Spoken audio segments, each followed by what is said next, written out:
Good day, viewers. Welcome to another edition of Straight Talk with Obert Gutu. My name is Obert Gutu. I'm the senior and founding partner of Gutu and Shikowero, attorneys at law, a law firm headquartered in Harare, the capital city of Zimbabwe in Southern Africa. I'm also the former deputy minister of Justice and Legal Affairs in the Republic of Zimbabwe. We continue with our series, the series to do with land reform in Zimbabwe. And today we're going to focus on the issue of a land audit. As I've already indicated, not less than 600,000 Zimbabweans benefited from the small-scale land resettlement program, what is also codenamed the A1 resettlement scheme, that targeted the small-scale communal farmers who were given small plots ranging up to not more than 40 hectares or thereabouts. Then there is also what is called the A2 resettlement program, which is basically the large-scale commercial farm resettlement scheme. This targeted the resettlement of people on commercial farms. Some actually are as big as 2,000, some even as big as 4,000 hectares. And maybe the smallest of which will be around 85 hectares, 90 hectares, 100 hectares. They vary in size, but the smallest will be around 100 hectares or just under 100 hectares, and the largest being around 4,000 hectares, depending on the region, because Zimbabwe basically has got 5 natural regions, Region 1, Region 2, Region 3, Region 4, Region 5. And Region 1 is normally in what we call the Eastern Highlands, places like Nyanga, Vumba, and Region 2, you come to parts of Mashonaland provinces, Mashonaland West, Mashonaland East, and parts of Mashonaland Central. So basically the more arid regions like Mashingo Province, Matabeleland North Province, Mat South, particularly Mat South, Matabeleland South Province, they are in Natural Region 4 and 5. So those who got like bigger farms are in the more arid regions, natural regions 4 and 5.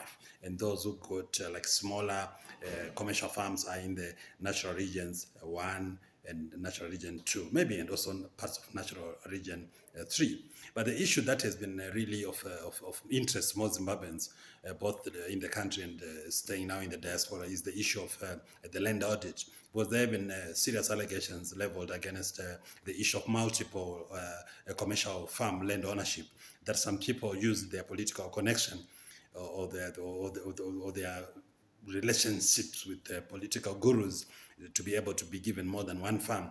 Whereas the official government policy is that there is a one person, one farm policy, or basically you can want to translate it to one family, one farm policy. But it is indeed a fact that some people actually have had an opportunity to have so many farms registered in their names.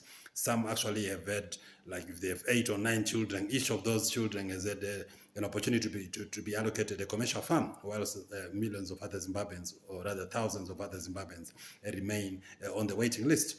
When we come to the A2 commercial farm resettlement scheme, I think around 200,000 Zimbabweans have benefited.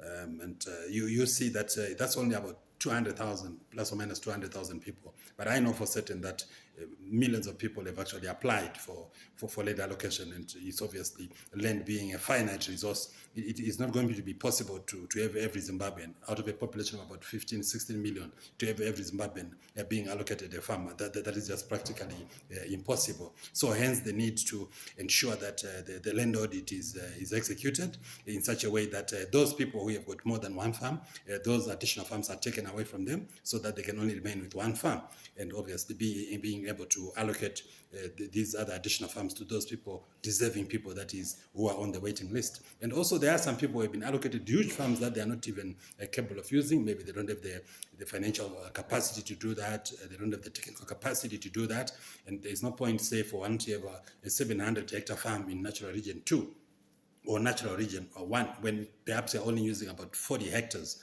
where you have more than 90% of the farm just being lying underutilized or lying literally, idle. So obviously those kind of issues should be addressed by the land audit, and the government has been coming out strongly in the media of late, saying that the land audit has been completed, or rather phase one of the land audit has been completed. So we eagerly await the results of this land audit. There's also the Land Commission that has been looking into those issues of multiple land ownership, and also the notorious issue of land barons. The land barons, these are people who have somehow managed to use their corrupt political influence to amass huge tracts of land in urban areas or peri-urban areas, and now they are passing out that land, selling it to prospective homeowners at huge profit. Land that is basically set land, they didn't pay a dime for it. So those are issues that really we should look at as we try to rationalize the land reform issue in Zimbabwe. And I think this issue, if properly addressed, should not really take much time to be addressed. But the issue is there's so many political fingers involved. So we need a lot of willpower, political willpower,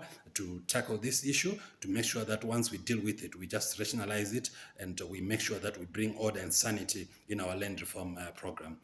Folks, that's all for now. And for those of you who might want to follow me on Twitter, my Twitter handle is at Gutu Obert. And for those of you who might want to follow me on Facebook, my official Facebook page is Obert Chaurura Gutu.